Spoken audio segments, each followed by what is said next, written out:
General Ketla National Head of the DPCI, Lieutenant General Bheki Cele, Deputy National Commissioners, Provincial Commissioners here, the Secretary of the Police, Mr. Rapia, the Head of the IPIT, Itin Tabsing, senior officers present, all heads of departments, and members of the media. A very good afternoon to you all. Today I officially release the police recorded crime statistics for the first quarter of the financial year 2021-2022. Standing high on this pedestal today reminds me of the same period last year when I addressed the nation releasing the crime stats of the first quarter. I can vividly remember the widely probed eyes of many journalists who stared at me in disbelief as presented the crime statistics of crime-free or holiday period of last year, which coincided with lockdown level 5, 4, 3 respectively. Fellow South Africans, the first quarter of the 2020-2021 financial year coincided with the level 5 lockdown that kept almost everyone indoors and most businesses closed, including taverns, liquor outlets, nightclubs, sporting activities, and places of entertainment, which are generally attributors of causative factors of crime. The never-seen-before pleasant picture of last year was compared to a normal period of 2019, and hence the comparison was distorted and very skewed. While more lives were saved during the crime holiday, the police did not claim easy victories. Today, ladies and gentlemen, I am in the same space of comparing the incomparable. The very same shock of last year is repeating itself with an exaggerated extreme opposite, to say the least. The double-figure eye-popping increase in most crime categories is informed by the same reason stated above of adjusted lockdown levels and distorted crime trends. Hello, South Africans. It is important for us to give this particular context and adequate explanation up front to mitigate the shock and fears that may arise at this juncture. Equally, the lockdown crime trends and figures should not be thrown into the political battlefield for poor political point scoring, but instead, this should begin to properly define the impact of the pandemic in many areas of existence, going forward, including the subject of crime and its remnants. Ladies and gentlemen, it is the first quarter. The subcategories of crime, such as conduct crime, sexual offences, aggravated robberies, conduct-related and property-related crimes, have recorded a never-seen-before double-digit increase. Ordinarily, this would have been catastrophic, but I assure the nation this is not the case. I repeat, we cannot compare the same period of this year and last year due to the skewed and abnormal crime trends caused by the different levels of lockdown, if we are to understand this crime picture that we are presenting to you today. While we will not sweep the high and unnatural figures under the carpet, we will instead bring to the fore a holistic picture of comparing the 2021-2022 quarter 1 crime figures to a normal period 2 years ago where there was no lockdown. Conduct crimes such as murder, attempted murder, sexual offences, and all categories of assault registered 60.6% increase compared to the corresponding period of the previous financial year. In the 3 months of reporting, a 66.2% increase in murder was recorded. However, compared to the previous normal period of 2019-2020 financial year, the murder rate would have increased by 6.7%. Between April 21 to end of June 2021, 5,000 people were killed in South Africa. This is 2,294 more people killed compared to the corresponding period in the previous financial year. Compared to a period without lockdown, it would result in an increase of 362 more deaths. Out of the top 30 murder stations, the Khayelitsha, Philippi East and BG police stations in the Western Cape and Eastern Cape recorded decrease in their murder figures. But despite these drops, the volume of murder remains high.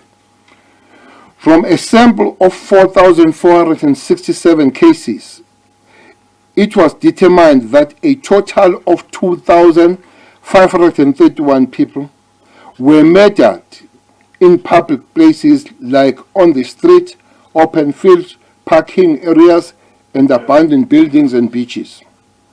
1,385 murders occurred at the home of the victim or the perpetrator. 206 of murders occurred at liquor outlets and are the fourth most likely place to be killed in South Africa. Overall, contact crime increased by 60.6% compared to the skewed same period last year. If comparison was made to the normal period prior to the country being placed under lockdown level 5, 4 and 3, this would have resulted in an increase of 0.6. The top 4 causative factors of these murders are arguments, robberies, mob justice incidents, and gang-related killings. We welcome the arrest of 14,000 suspects linked to the brutal killings of 8 young men in Zalspruit on the 17th May. We also call on police to improve their working relationships and service delivery to communities so that the residents don't resort to taking law into their own hands. 10,006 people were raped between April and June 2021. This is an increase of 4,000 cases, amounting to a 72.4% increase compared to the skewed period reporting period. This number drops drastically to 2.8% if comparison was made to the normal period prior to lockdown. A sample of 5,439 rape cases revealed that 3,766 of rape incidents took place at the home of the victim of the rapist. 487 rape cases were domestic violence related. The Inanda police station in KwaZulu-Natal, Delft in the Western Cape, and Eastern Cape Lusikisiki police station recorded the highest incidents. There is an exchange between of Lusikisiki and Nanda. Last period was Lusikisiki, so Inanda is taken over again. The 47.1% increase in recording for sexual offences when compared to the previous skewed reporting period. This figure is revised to 5% if compared to the previous normal period of 2019-2020 financial year. Farm attacks, 181 attacks on farms and smallholding occurred between April and end of June 2021. 119 of the incidents were robbery related, resulting in 15 murders. Property-related crimes. While all property-related crimes increased by 6%, police continue to clamp down on stock theft, which recorded a decrease of 8%. If comparison was made to the normal period of 2019-2020, this would have resulted in 13.5% decrease. Stock theft decreased in 6 of the 9 provinces, with the highest volume decrease recorded in the Eastern Cape of 398 incidents less. Burglary at non-residential premises declined drastically by 22.4%. May I add that that number would have decreased by 15.3% if compared to the 2019-2020 financial year. All assault categories reported double-digit increases compared to the distorted reporting period of 2020-2021 period. 76,936 cases of common assaults and assault GBH were opened with the police in 3 months of reporting. Over 15,000 of the cases were domestic violence related, meaning the victim and perpetrator have a relationship. Top 3 areas of occurrence of these assaults are at the home of the victim or perpetrator, public places, and liquor outlets. Arguments are by far the leading causes of assaults. The trio crime also increased compared to the distorted reporting period of 2020-2021. Aggravated robberies such as car hijack increased by 92.2% compared to the previous corresponding period. This figure would have increased by 13.1% if compared to the same period in 2019-2020. There were 1,340 more residential robberies in the month of April to June 2020 compared to the corresponding period in the previous financial year. Compared 2021 to 2020 financial year, there are 132 more cases recorded. Ladies and gentlemen, 48 cash in transit heists were committed between April and June this year. The figures show there were 27 more CITs heists compared to the previous reporting period. However, compared to the same period 2019-2020, 8 more cases were recorded. It is clear that the thugs involved in CIT will stop at nothing to get what they want, including killing police officers and putting the lives of innocent people in danger. With that said, police are pushing back on this crime trend. Using intelligence and combination of shared resources, police continue to intercept and are taking down these highly organized gangs. In June this year, police conducted a takedown operation in Midrand, where police intercepted a group of 27 heavily armed gang planning a CIT robbery. In the exchange of fire, 23 of them were arrested and 4 were fatally wounded. 4 of the 15 vehicles found on the scene were confirmed stolen, and high-caliber firearms were found on the scene as well. In a separate incident in Brakpan, police also pounced on gang plotting CIT robbery 3 weeks ago that resulted in the fatal shooting of a police officer. In this regard, I attended the funeral service of Gauteng Highway Patrol Unit member Constable Molife, who was fatally wounded during the exchange of fire, while 2 suspects were also fatally wounded in the same incident. The National Commissioner has sanctioned an urgent internal investigation into the allegations of theft of firearms by police members at the Norwood police station, allegedly used by the CIT gangs. This is in line with departmental cleanup campaign. While some of the suspects in the Brakpan scene managed to flee the scene, 2 of them were fatally wounded, and the police operation resulted in the arrest of 19 suspects and the recovery of scores of vehicles and firearms. A total of 32 SAPS members have been killed in the first quarter of the 2021-2022 financial year. 9 of these members died on the line of duty, and we salute them. Ladies and gentlemen, the crime statistics of first quarter of 2021-2022 financial year are dismal, if not understood within context that lockdown levels introduce an irregular variation to the crime trends.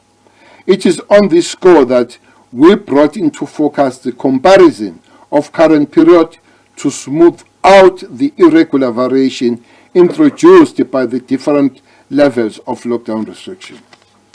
National Commissioner, this however does not get us off the hook. While the double-digit increases don't necessarily reflect a true picture because they are being compared to an abnormal period when the country was at the standstill, it still means more work must be done to ensure the safety of all those who live within our borders. Yes, the impact of COVID-19 has been hard on South African Police Service. The Police Service is bleeding members through attrition, and the virus has resulted in the inability to take in new police recruits for 2020 and 2021. That's 2 years. 2020, we did not have any recruits. 2021, we don't have any recruits because of the COVID-19. The virus has also meant scores of police stations have had to close due to the contamination. The virus has infected over 38,000 members. Sadly, 821 of our colleagues have perished due to this virus, including our Deputy National Commissioner, Lieutenant General Sindile Mfazi, who passed away last month. May their souls rest in peace. We are also appreciative that over 50% of our members have been vaccinated and making a call to all our members to avail themselves for vaccination. While SAP's vaccination sites are closed, officers and support personnel, staff of all ages are encouraged to vaccinate at the Department of Health vaccination sites and registered pharmacies. But with these realities that face steps, complacency just can't be tolerated by us, National Commissioner. The crime holiday is long gone, and these figures should action us and strengthen our resolve. The figures, as distorted as they are, must also sharpen the SAP's operational responses to make South Africa safer for all who live in it. With that said, then I will invite General Kukuni to come and give the figures for this quarter. Thank you very much.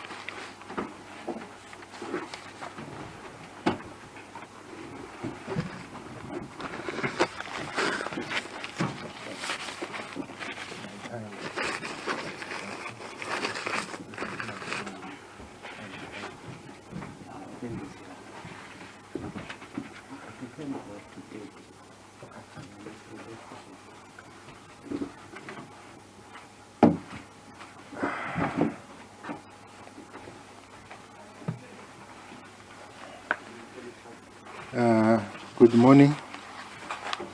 Good morning, Minister, National Commissioner, Causative Factors, General Libya, members of the media, and the public at large.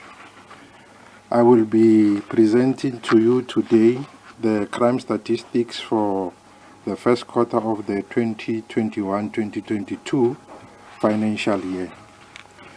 The Minister, in his opening remarks, he mentioned about a skewed picture.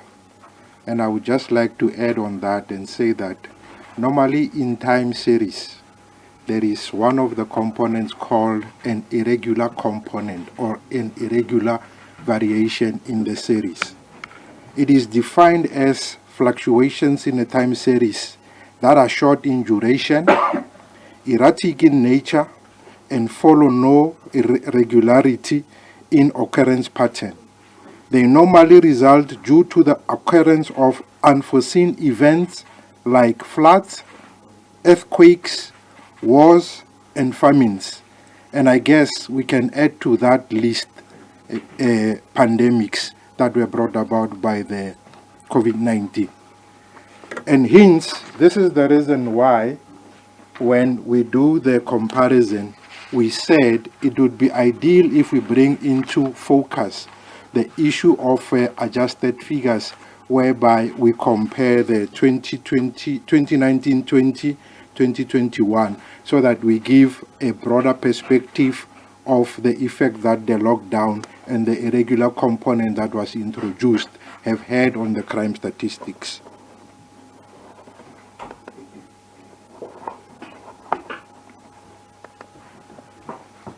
First, I would like to explain what is reflected in front of you. This is normally the table that we reflect when we do the crime statistics.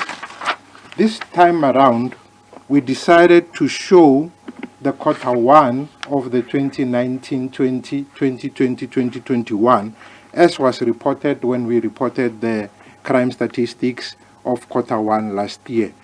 This was indicated by almost exclusively all the crimes decreasing, and hence the reason why we see all the figures for that particular quarter having decreased. Let me just try and pick a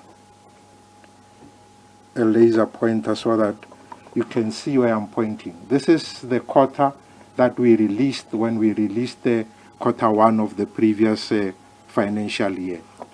Now, moving to that, we then had April to June 2020-2021, then 2021-2022, and these are the current quarter that we are working on. As you can see, this period has been affected by the different levels of lockdown, which has resulted in an increase in 66.2% of the murders that have been recorded in this case. Now, if you adjust for the lockdown levels and try to bring in the 2019, 2020, 2021 into focus, you see that the adjusted figure for the murder would have resulted in a 6.7% increase. That being said, we then move on to sexual offenses. Currently, we recorded 74.1, and then the adjusted would have been 5.0. Then attempted murder, the current reported is 47.5, the adjusted would have been 12.5. Then assault, GBH, is 70.1, the adjusted would have been 0.3. And common robbery is 51.6, the adjusted would have been 8.9. Then we have robbery with aggravating circumstances would have been 56.8 increase, the adjusted would have been a decrease of 5.1. Then the total contact crimes for the current quarter is 60.6, and the adjusted would have been 0.6. Similarly, the same approach, if it is taken, you can see what the current recorded figures are and what the adjusted figures would have been. Then this not only affected the raw numbers that were reported, because even when we look at the rate, the crime per capita, you can see that in 2019-20 we had a murder rate of 9.3% per 100,000. Then in April to June 2021, because of the lockdown, we had a per capita of 5.8 per 100,000. And currently, we had 9.5 per 100,000 if you look at 2021-2022. Clearly, as you can see from the rates, you can see that these numbers for April to June 2019-20 are more of a fairer comparison as compared to the 2020-2021 when you look at the April to June 21-22. The murder rate then was 9.3, currently it's 9.5 per 100,000. The rape was 16.7 per 100,000, currently it's 16.6 per 100,000. The attempted murder, 7.8 per 100,000, currently it's 8.5 per 100,000. Then the assault GBH, 64.2 per 100,000, 62.2 per 100,000. So clearly, this shows that this period that was affected by the lockdown was a skewed reflection of the crime picture that we have observed. Then moving on to summarize the tables, we can see that this persisted across all the crime categories, whereby we had a total contact-related crime 42.3%. The adjusted would have been an increase of 0.5. And the property-related crimes, we would have recorded a decrease across all the categories. However, we only recorded a decrease in burglaries at non-residential premises and stock theft. And we need to keep in mind that in the previous quarter, the burglaries at non-residential premises was the only crime that has increased within the property-related, and mostly was because of the burglaries that had taken place at schools and liquor outlets. So it clearly makes sense then that we would have had a slightly lower decrease from 22.2 to 15.3 when we do the adjustments. Then all the categories of other serious crimes have increased. The broad total 17 community reported crimes increased by 34.9 in the current period, and then the adjusted would have been a decrease of 10.6. And then all the crimes detected as a result of police action are in the positive, that is 14.6% increase. However, if we were to do this adjustment, it would have been a decrease of 11.9, which would mean that less people would have been detected in the commission of the crimes. Now, moving on to still with the explanations, we look at the 17 community reported crimes. In the 17 community reported crimes, we broke it down by the 3 months that covers the quarter, starting with April, May, and June. In April of last year, we were at level 5. We started on the 26th of March up to the 30th of April. Then in May, we were at level 4, which started on the 1st of May up to the 31st of May. And in June, we were at level 3, which started in the 1st of June up to the 17th of August. However, our reporting period only covers the 1st of June up to the 30th of June. Now, the current comparison period, we were in level 1, whereby level 1 was declared from the 1st of March up to the 30th of May. In essence, what we are doing here, we are comparing level 5 lockdown, which we know for sure that it has much more stricter regulations than level 1. And hence the rationale why we thought the comparison prior to the lockdown would have made much more sense. But that being said, we still kept the numbers and show you how it has affected the crime statistics. As you can see, as the levels of lockdown were decreased, if you look at level 5 compared to current level 1, the level of decrease is, I don't see properly there, let me get to my notes. It's 48,075. Now, as we moved to level 4 and compared to level 1, the decrease now became smaller to, the increase became smaller to 36,789.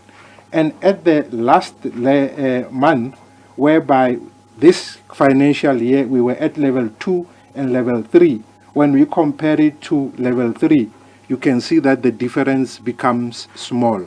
So, as the levels of lockdown converge, we start at a high number, then we move at a lower number. Level 5 compared to level 1, it was 48,000 difference. Level 4 compared to level 1, it was 36,000. And when we compare the combination of level 2 and level 3 to level 3, you see that the difference or the increase is only 8,026. So it clearly shows that as the levels of lockdown converge towards each other, the differences in the reported figures also converge towards a more reasonable comparison. However, that being said, the 17 community reported crimes increased across all the 9 provinces. Then moving on to the top 30 station for the 17 community reported crimes, what is worth mentioning there is that all the stations have recorded increases. However, what is worth mentioning is that 14 of the stations that are in the top 17 community reported crimes are in the province of Gauteng. Western Cape had 6, KZN had 6, Mpumalanga had 2, Free State had 1, and I guess without even thinking about it, that would be Park Road, and the Northwest had 1, and then again, that would be your Rustenburg. Then moving on to the broad category of contact crimes, the same pattern repeats itself, whereby we see that when you compare level 5 to level 1, you see that the difference is much higher, and as you move down and compare level 4 to level 1, the difference becomes smaller, and as you come closer to level 2 and 3 and compare it to level 3, you see that the figures converge towards each other. However, that being said, again, contact crimes increased across all the 9 provinces. And the top 30 stations in the contact crimes, again, we had Gauteng with 14 stations in the top 30. KZN had 7, Western Cape had 7 stations, Limpopo had 1, which is Mankweng, and Mpumalanga also had 1, which is Witbank. Oops. And then coming to the reported murder figures, I guess I had explained the convergence of the lockdown levels as they come closer together. You can see that they repeat itself for each and every crime, whether it's a crime category or whether it's an individualistic crime. So I guess you can see from that, there's no need for me to keep on repeating the same thing that is evident in your eyes. What I can only mention here is that the murder has increased across all the 9 provinces. And then the top 30 stations for murder. The top 30 stations for murder, we had Western Cape had 11 stations in there. KZN had 9 stations for murder. Gauteng province had 3 stations in the top 30, and the Eastern Cape had 7 stations. Then moving on to try and have an understanding in terms of what are the causative factors for these murders. The Minister has already touched on it. I'll just go into the murders.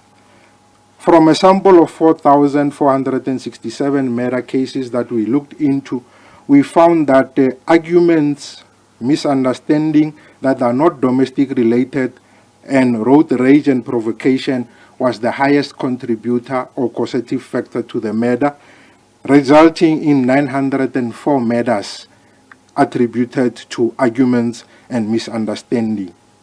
The second factor was robberies with 349. I have a highlighter. That is your 349 there, was the second highest contributor. Then vigilantism or mob justice was the third highest contributor. Then we had retaliation and revenge as the 4th highest. Then gang-related, mostly having occurred in the Western Cape, was attributable to 232 causative murders. Then we had taxi-related. I think it covered 3 provinces, Western Cape, Gauteng, and the Eastern Cape, resulting in 108 murders. Illegal mining was mostly in the Free State area, and 27 of the murders emanated from carjacking or attempted carjacking.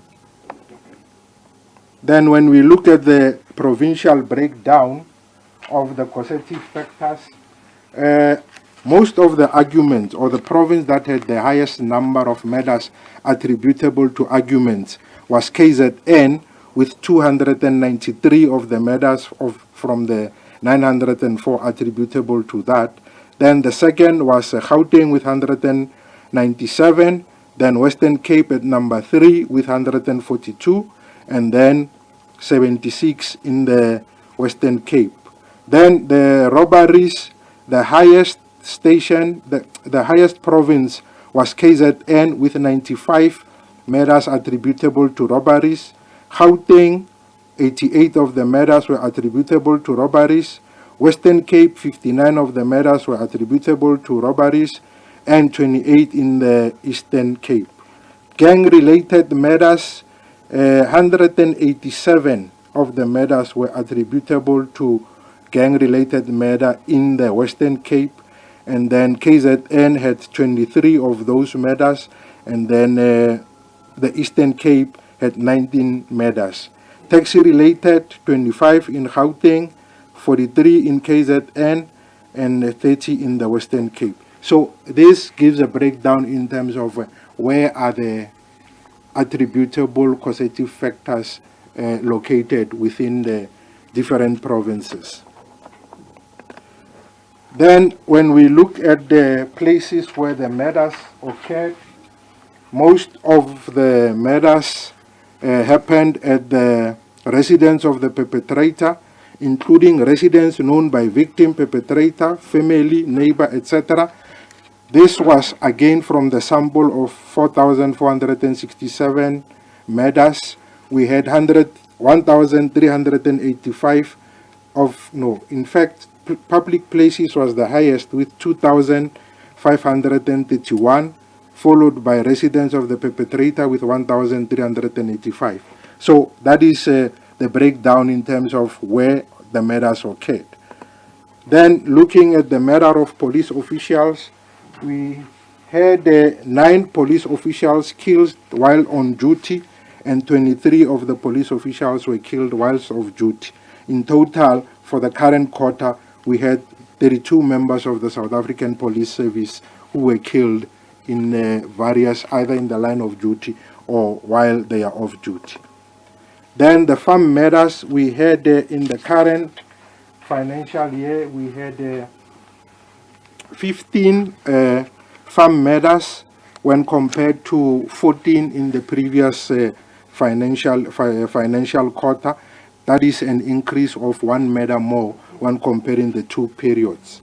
And the differences across the provinces is almost evenly spread, but the Northwest had the highest number of 3 of the farm murders, and Mpumalanga had 2, and then the Western Cape, Limpopo, and Eastern Cape had 1 each.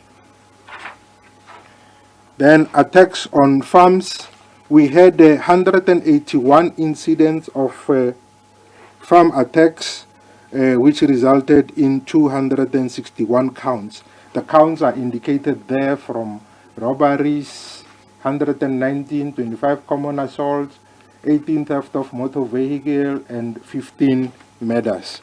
And then incidents whereby farm dwellers were attacked by farmers or farm management, we had 2 murders attributable to that, 1 in Mpumalanga and 1 in the Limpopo province. Then when we look at the issue of the use and of alcohol and drug-related offense, we see that where there was confirmed counts where liquor and drugs were involved, we had alcohol, 311 murders. That is in an instant whereby the witnesses or the perpetrators indicated that they had used alcohol prior or during the commission of the murder. And then 32 incidents were confirmed whereby drugs were used. And then 915 rapes, it was indicated that alcohol was used prior or during the commission of the rape. Then this is the breakdown of the rape. It clearly shows the same patterns that we had seen in the murder and all the crimes that we had looked into, and it has increased across all the 9 provinces. Then the causative factors, or the places where rape occurred mostly, we looked at the residence of the perpetrator, and then KZN had most of the rapes that had been attributable to have taken place at the residence of the perpetrator. Again, this is from a sample of 5,439 dockets that were rape related that we looked into. KZN, most of the rapes, 716, were attributable to have taken place at the residence of the perpetrator. Then Eastern Cape had 698, Gauteng Province had 576, and Western Cape had 501. Those rapes that had occurred in public places, 343 happened in the province of Limpopo, which was the highest province that had reported that the rapes had occurred in public places. Then the second one was Gauteng with 285, followed by KZN with 269, and then fourth by Eastern Cape with 228. Then in the top 30 rape stations,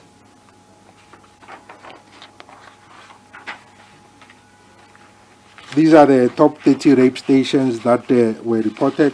Inanda was the highest, Delft number 2, and Lusikisiki was the third one. The minister also indicated that in the previous quarter, Lusikisiki was the first, so it keeps changing place with Inanda. So either it's Inanda or Lusikisiki that is the highest rape station.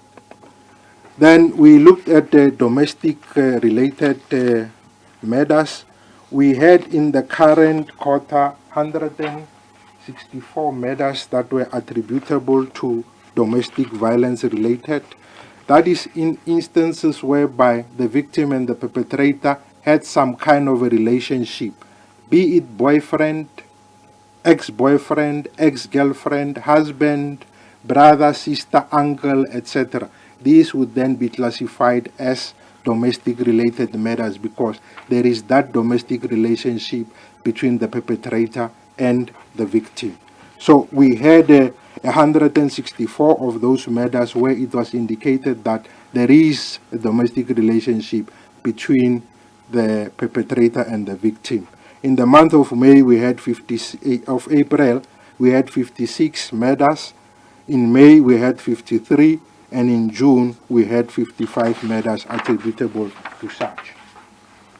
Now, the provincial breakdown in terms of the domestic-related murders, most of the domestic-related murders happened in the province of Western Cape with 34 of the murders. Then the second province was KwaZulu-Natal with 30. The third province was Eastern Cape with 27. And Free State and Gauteng each had 22 of the murders attributable to domestic relationships. Then the rapes, we again had Western Cape having the highest number of rapes with 113 that were domestic related, followed by Gauteng with 110. Then at number 3 we had Eastern Cape with 77. Assault GBH were mostly in the province of Gauteng with 1,348 and followed by Western Cape with 957. So that gives a synopsis of I think my timer is gone, so I'll have to rush through the next slides. These slides, the trio crimes have increased across all the provinces. Then these are the top 30 stations where the trio crimes happened. That the leading station is Philippi East, Harare, and Olivenhout-Bosch. Then the carjacking, it follows the same trend as you can see, and then it has increased across all the provinces. Then the top 30 stations for carjacking, the highest is Philippi East, Sandton, and Nyanga. Then we also looked at the vicinity and the type of vehicles that were hijacked. What we have observed is that we have most of the hijacked vehicles were sedans or hatchbacks, which they reported 1,839. Then buggies were second highest with 1,000 buggies hijacked Then the place where this hijacking happened, we had 1,401 of these hijacking happening at the townships, either informal or informal residences, with 1,401. Then urban suburbs was 1,081. Rural areas or villages was 487. Then inner CBD was 172. Then the robbery at the residential premises, we had two provinces, that is the Eastern Cape and the Northern Cape, that had recorded decreases for robbery at residential premises. The rest of the recorded increases. Then all the stations that were at the robbery non-residential, the highest was Kwadukuza, Honeydew number 2, Delft, Ivory Park, and Plessis Liar. Then at non-residential premises, the trend is the same across all the levels, different levels of lockdown. Then we also looked at the robbery of cash in transit. Again, the trend repeats itself. Then truck hijacking, again, is the same scenario. This time around, we have Northern Cape and Western Cape having recorded decreases. Then for the broad category of property-related crimes, the three provinces that have recorded decreases was Eastern Cape, KwaZulu-Natal, and the Northern Cape. And these are the top stations for property-related crimes. Then burglary at non-residential premises, the trend is almost the same. Then at non-residential premises, it's still the Rustenburg, Durban Central, Mount Road, and Umbilo that are in the top 5. And then we looked at the burglary at non-residential premises, as I had mentioned in the previous slide when we were at number 1, that most of the burglaries at non-residential premises were the burglaries that happened during the hard lockdowns, whereby we had most schools that were robbed and burglaries at liquor outlets. In the current phase, we had 352 happening in KZN, and then 329 in Gauteng, 211 in Western Cape, and these are the burglaries at the liquor outlets that had happened in the various provinces. Then stock theft, we had recorded decreases in the Eastern Cape, Gauteng, Limpopo, Northwest, Northern Cape, Western Cape, and overall the decrease was 588 or 8.0% decrease. And these are the top 30 stations. And this is the last of the slide. But what I would also like to tell you is that as soon as the presentation is done, it will then be uploaded onto the SAPS website, where members of the media and the general public can log in there and download the full comprehensive presentation together with the drop-down menus that are accompanying this. I thank you.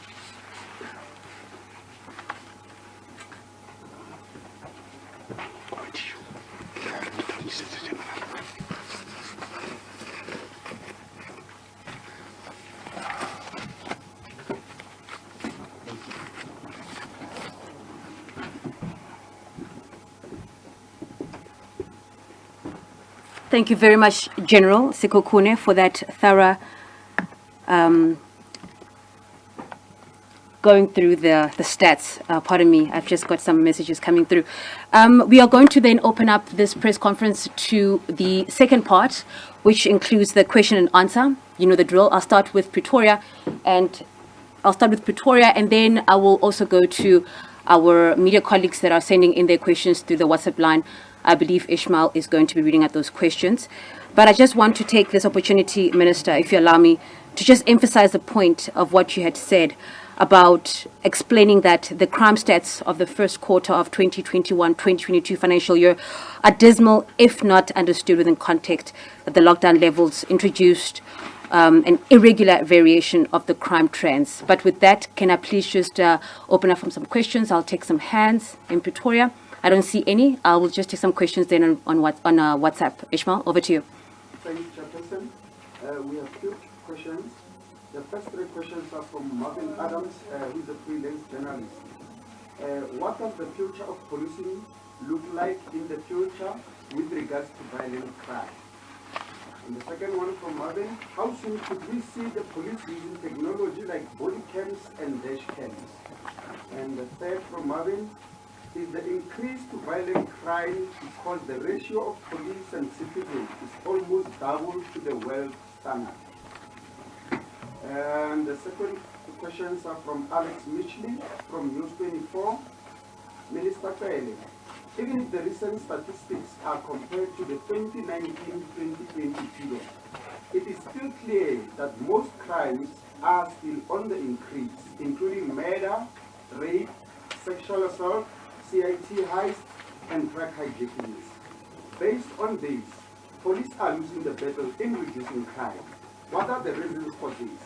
Is it lack of capacity, poor training, or management issues within SARS?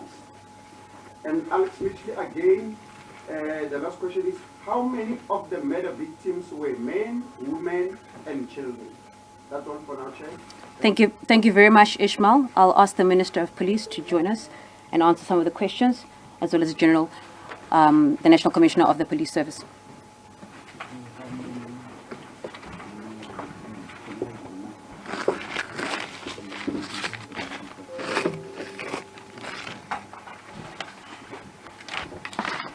Well, thank you. I'll answer two of the questions. The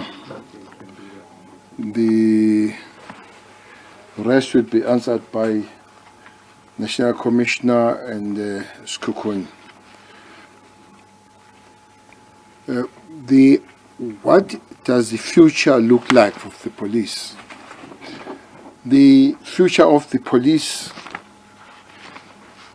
will have to look like winning the war. Many things that are going to have to be fixed. I agree. The issue of proportionality has been raised with the South African police. You remember that it has been said on the narrative that 2021 and 20 and 2021 we did not recruit any new members of the South African police to come and join the organization. And that in the year 20 we're supposed to train about 7,000, almost this year almost a similar number, which means you have missed about 14 new entrants in the police. But one other thing that is not usually known is that the government has allowed police to retire at the age of 55. Normally it would be 60 years. Many of them, they have left the organization at the age of 55. Almost every month, National Commissioner and myself, including the last month, we sign anything plus minus 100 of them. Last month, I think we signed about 170 or 175 of them. So you've got an organization that is cut on top, yet there is no new entrance in below, which then works on the proportionality. So those things will have to be corrected, working on the personnel and the people present in the organization to be able to see that the organization function properly. The second one would be obvious, is a budget issue. We know that the budget has been cut across the government departments. That includes the police. That 3.4 billion was cut with immediate effect, and it would be 11 billion going forward. So we hope that that must be corrected, and then the organization then will have to go forward in fighting the crime. But we have also raised issues as the police that there is something called environmental design.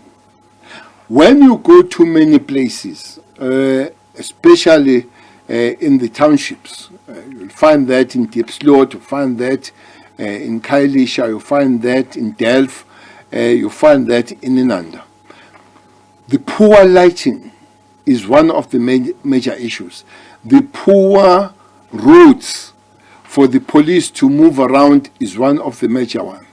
For the fact that the houses there are not numbered, for the fact that people live there are not people known by the neighbors and all that. So it makes it difficult for the police to go at night, to go during the day, when there are no numbers of housing, when there is no lights and all that. So environmental design and the structural design of our community will help in terms of policing and the crime reduction. So I fully agree, the crime has increased even with comparison with the previous year that was not skewed. It has increased, which means we need to put more efforts, but the reasons also have been given on the matter of the reason why those crimes would have increased. So the issue of the children and the other questions then will be answered by the National Commissioner and General Skukun. Thanks.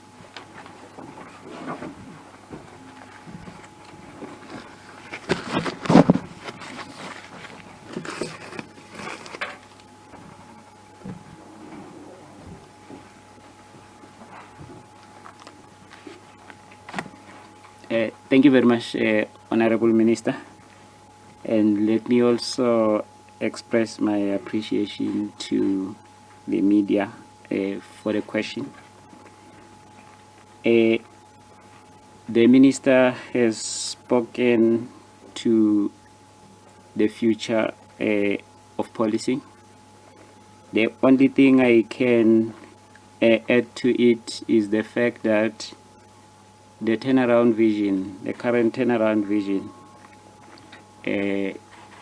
is dealing more with the adaptability of the current service and preparation for its future.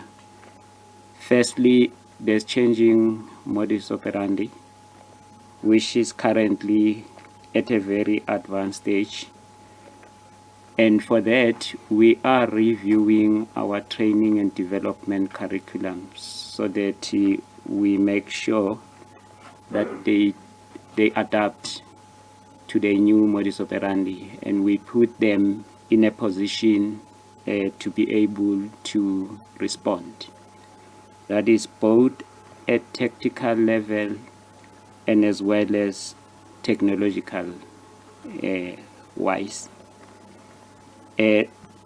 Secondly, there's the question on technology. What I can say at the moment is that we are in progress and at an advanced stage with the design of the online policing strategy.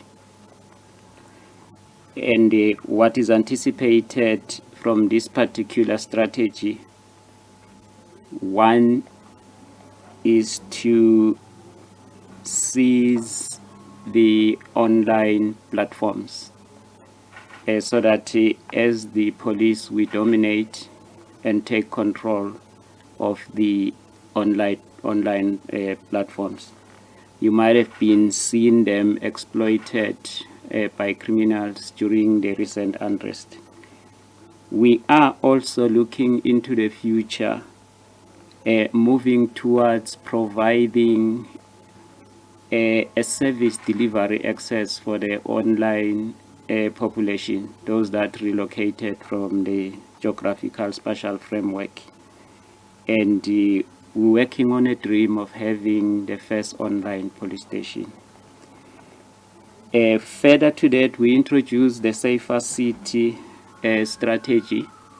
We started with a pilot of 12, and this operational year we are adding another 12, and we working together with other benchmarks from other countries. We are introducing the Safer City technology in those particular dedicated cities in order to enhance visibility. So this particular process has already started in some of the cities. Examples I can mention is eThekwini, Johannesburg, and Cape Town. I can add then the numbers. And thirdly, we have also identified drone policing pilot police stations, where we also intend to introduce drone policing, which will then be linked to the Safer City Nerve Center. Then on the increase of crime, I think the minister has also responded to this question, touching on the ratio. The reality is that the population has outgrown the policing resources, and further to that, the geographical spatial spread has also outgrown our policing infrastructure. And what we are doing now is an exercise that I would refer to as the strategic deployment of resources, so that we provide a response to the increased population numbers and as well as the overstretched geographical spatial framework. And we've also began to move from the current resources, because we may not continuously complain about the budget cut, which we have got not much control over it, but we then decided to migrate the very same resources that we have by trimming down the macro function and moving resources down to production level, so that it can allow us to resource police stations.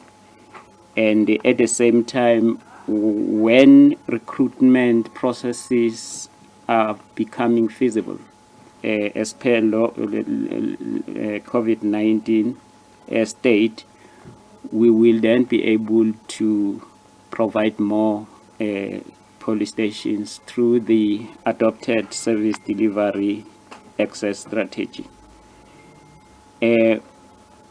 We are not yet losing the battle. The battle is still in progress.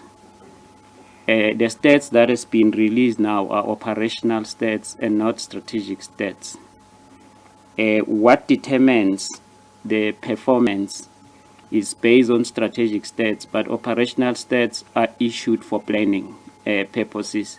From here, we'll be going back to the drawing board, and we will be coming up with what I would call the crime response, the crime state response action plan, in order to respond to the current picture. And I'm convinced that we'll be able to change it. The last one is the figures that are needed. They will be substantiated by General Sekhukhune, but I just want to say upfront that we might have to consider a separate exercise of providing them, because they are not readily available as per the crime state principle approach. We do not break down figures right up to that particular level, but I think he will substantiate. We can still make the information available. Thank you.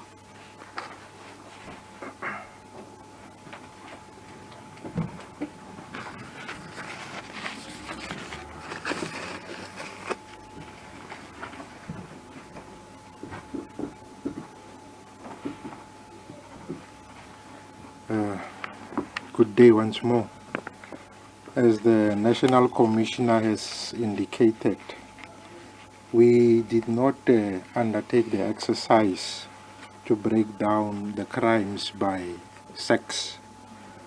One, because the variable sex is not always explicitly stated in the docket that the person is a male, the person is a female.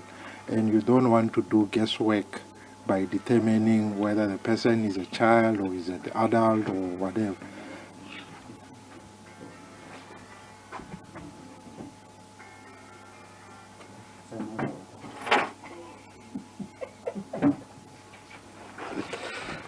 However, that being said, we are developing a system whereby we can be in a position whereby we can be, what do you call it, to compensate in the event that the sex has not been mentioned explicitly in a particular case. For instance, by looking in an event when an ID number has been mentioned, you can determine that the ID for a male would start from 0 to 4, from 5 to 8 would be a female in such instances. But again, such variables are not always explicitly stated.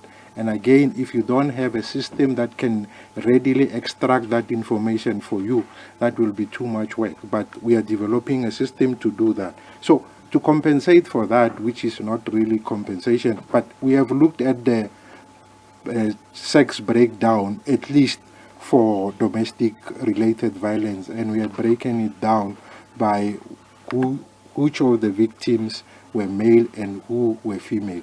So the exercise that the question that has been asked, we will then have to take it as a special project whereby we can be sure that the numbers that will then be made available has been verified and are as accurate as they can be, so that we also retain our status of official statistics. Thank you.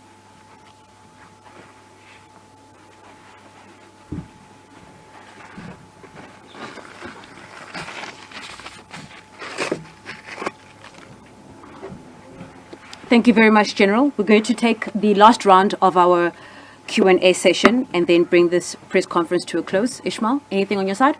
Oh, thanks, Chair. Yes, we have a question from Tulasizwe Singilani from ENCA. Minister, even if we accept that the figures for the first quarter last year were distorted and therefore don't make for great comparison, even if we compare with 2019-2020 first quarter, murder would still have increased by 6.7%, rape by 2.8%, aggravated robberies by 13.1%. Do you accept that the numbers are going in the opposite direction of the mandate? The President gave you in 2019 to either halve or eliminate violent crime within the next decade. Why should you keep your job? That's all. All right, let me just check on the floor if there's any questions in Pretoria. Okay, Patricia, go ahead.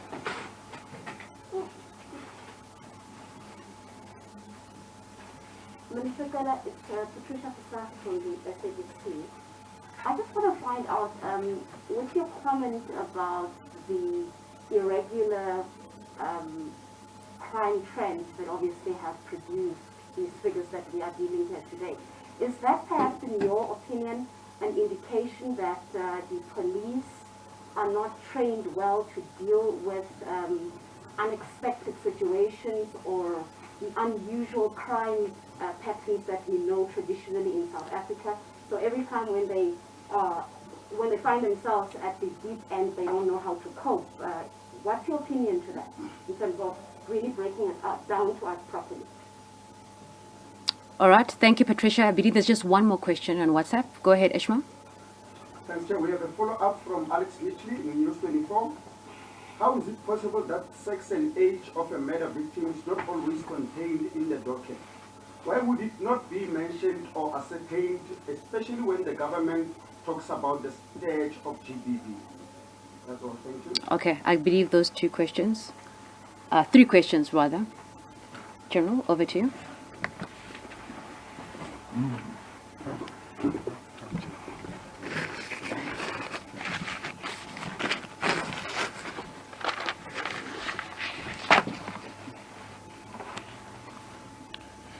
Yes, maybe the question of Simelane and yours will go together. Yes, there's been the increase of the number, even if there was no skewed and distorted period that is in between. I agree with that. The reduction of the crime situation is not on the quarterly basis per se. It's not on the quarterly basis per se. For instance, for the last 4 quarters, we will still come back for the annual stats. That instruction, Thula Sizwe, is on annual basis, not on quarterly. Quarterly, we agreed to use quarterly to release crime stats for 2 things. Just to keep the community and society on the loop of what's happening, but also for operational purposes, that the police can see which direction is going in the shortest possible time. For instance, these figures that Simelane speak about, they would be at the end of the year, this increase. But we know now where exactly we need to emphasize. We know now where exactly in the shortest possible time. So it's not the reduction. If you go to the agreement between the president and the minister, but also if you go to the understanding of the reduction, it is on year basis, and we believe that this would not be. This is the first quarter. We believe that using the first quarter statistics, it will help us to fight the further increase on other quarters, and we believe that by the year end we would have done better rather than keeping the whole year. So it's important that we go quarterly, but quarterly is not the true picture of what is happening in terms of the instruction of President say 7% down, and this quarter it helps us to give us direction. As I'm saying that we will be giving the financial year of last year that gives you a different picture when it gives you the whole year. The question asked by the lady here, I don't think I understood it very well. But if I understood, as I think I did understand it, the comparison between the previous quarter and this quarter and the quarter before the previous. We did say last year, as we gave the complete green picture, that was not a proper picture. It was level 4, 5, and 6. So now we would expect that if you add on those numbers, the increase will be bigger than the normal trend. That's why we went back to the normal trend, which will be 2019, 2020, and 21, 22, because 2020, 2021 was literally on this period. Remember, even this is not for a year, it's for that period of that particular quarter that we were comparing. So these figures are taken on the variation of period rather than the figures as if are wrongly registered. Are registered, but we wanted to put it on the table to say the variation of 3 similar or 3 same times differs because of the level which the year 2021 we were at level 5 and 4 for all periods, and this year we were at level 1 and 2. That's why there is a variation and the difference between the previous one and this one. Hence we go to a year that was before the lockdown happened. I think that it does give a little bit of understanding why the variation of figures and the numbers. Thanks.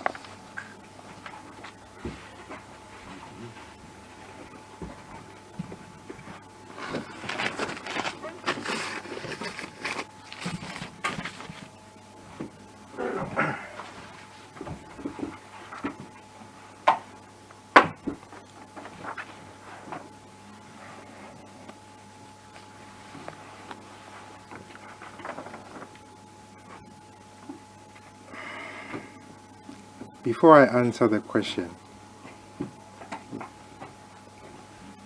let me say that in monitoring and evaluation, you have what is called a formative evaluation. The quarterly crime stats is a formative evaluation that informs the police in terms of where are the areas that they need to tighten and what strategies can they put in place. After a formative evaluation, you have what is called a summative evaluation, where you sum up the whole reporting period for you to be able to come to the conclusion or say, are we winning or are we losing? So let's not confuse the two. We are providing a summative evaluation. There will be a formative evaluation at a later stage. Then on the issue of the breakdown, I never said it's not possible. I said it is not always accurate. And when you have official status, you don't want to be second guessing what should have been. So we say we are developing a system that can be in a position to give us those figures without having to go manually into each. For instance, I think we had plus minus 5,000 or so, or 10,000 or so murders. It means that you would have to look into each and every docket to come and determine whether it was explicitly stated, it was not.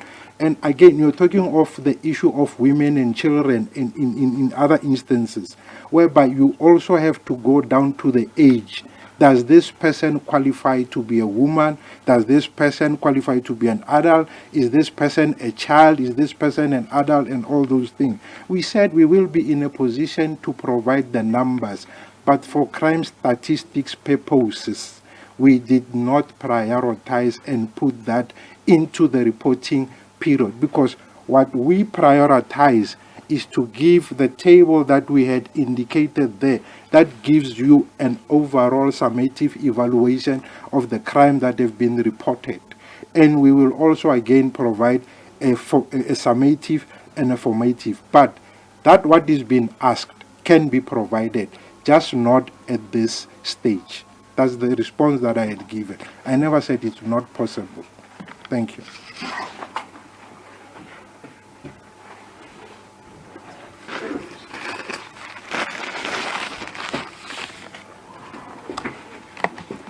Thank you very much, Honorable Minister, and thanks again for the questions. I think I would just like to respond to the question regarding the coping rate of policing. I want to start by saying that the coping rate of policing of the police is undoubtedly very high, and their psychological readiness state is also extremely high, supported by our EHW component. But the best deterrent to crime is through visibility. If you want to control crime, it is through prevention, through visibility, and visibility is about numbers.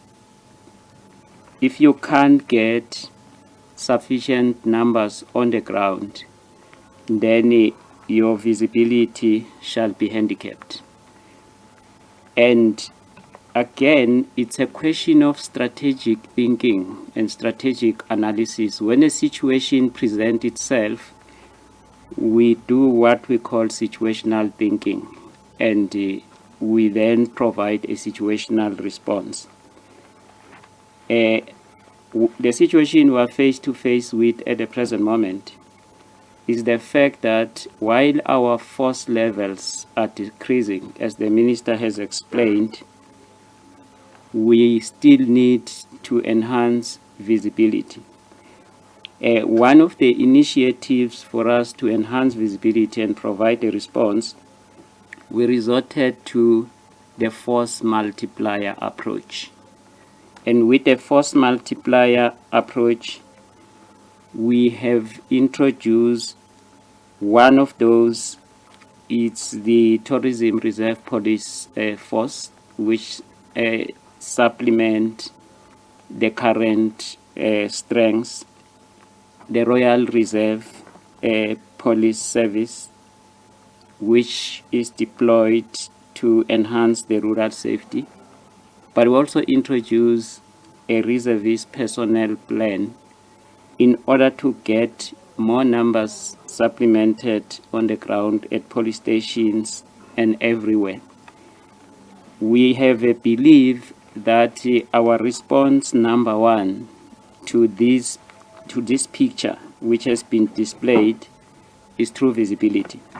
And I also want to invite you, in September, we will be launching what we call the Country in Blue concept.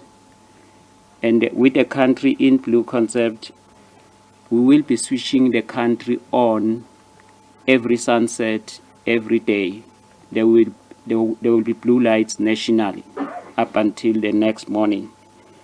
And this will be supplemented by making sure that all the vehicles we have are marked countrywide.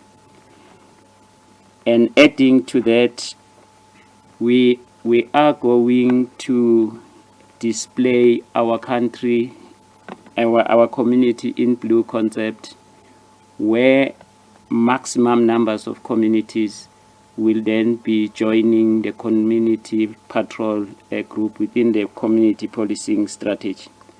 And if we all join that particular response, I am convinced that the next picture will be correct.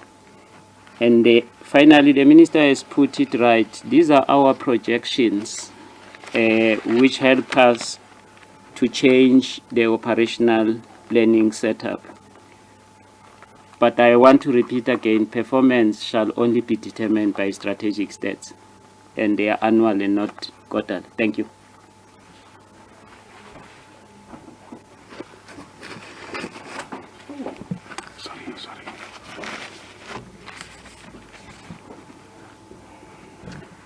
Thank you very much, General. Thank you very much, Minister. And thank you very much, General Skukune, for taking all the questions. And thank you to also our media colleagues who are here with us physically, and also the scores more that are joining us virtually. With that, I'm going to bring this press conference to an end. Thank you very much. Thank you. This pause.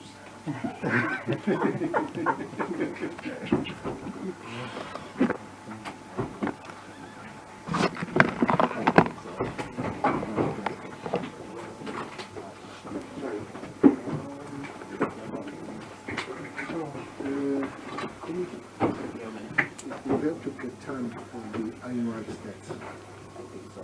For annual stats,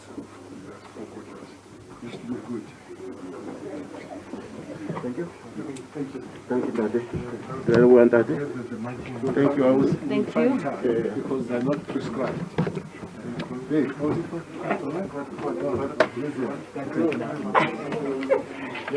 The time is not prescribed, so we can work on it in our side.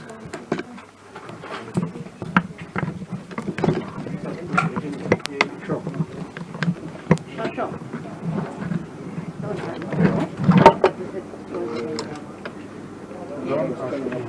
Good question. Why do you twist it around?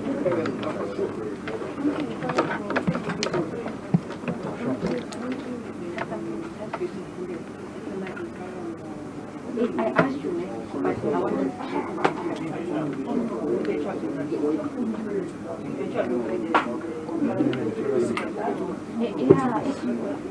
Okay, how do we respond to this, General? Because things are coming up.